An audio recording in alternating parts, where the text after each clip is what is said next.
Worried about crime? It could get worse. My name is Charles Blaine, and this is Texas Tomorrow. Are you worried about your kid's future? You should be. You're listening to Texas Tomorrow with Charles Blaine.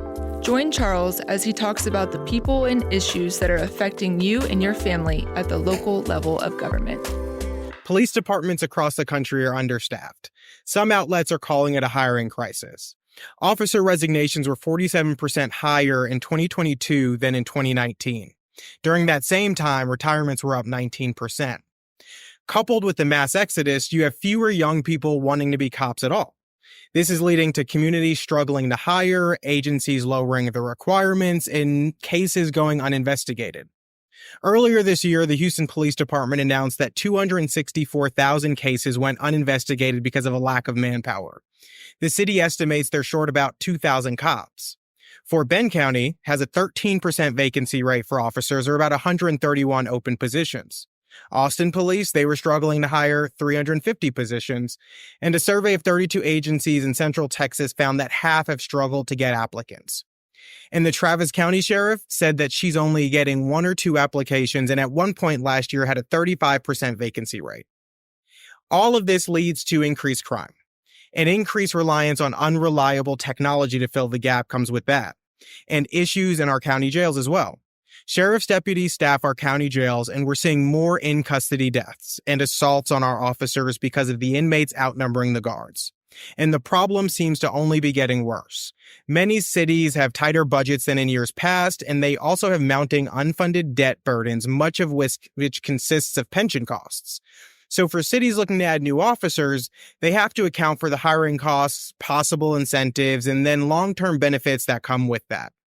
With fewer people wanting to be officers than in years past, it's going to take bigger incentives, bigger pay, and bigger benefits to lure employees. An issue that Lott, Texas couldn't handle, so they disbanded their police department altogether. As cities struggle in this area, technology is helping bridge the gap somewhat. Departments across the state and country are deploying technology like facial recognition, thermal detection, license plate readers, and ShotSpotter. But not all technology is good, and given the dire situation these cities find themselves in, they might rush to implement new technology that does more harm than good.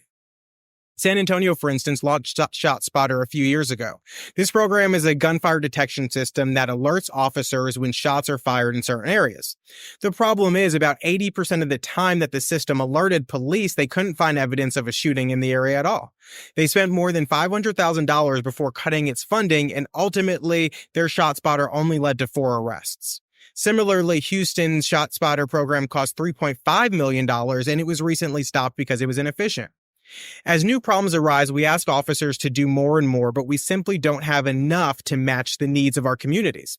Public safety should always be a priority for our local elected officials, but too many cities, big and small, are too focused on other priorities and other programs that sound good or make you feel good, but do little to actually address the public safety needs of our communities. So pay attention to what your local government prioritizes, especially now during budget season. Because if everything is a priority, then ultimately nothing is a priority. Thanks for tuning in this week, and please let us know if there's something in your community that you'd like us to talk about. We'd be happy to cover it.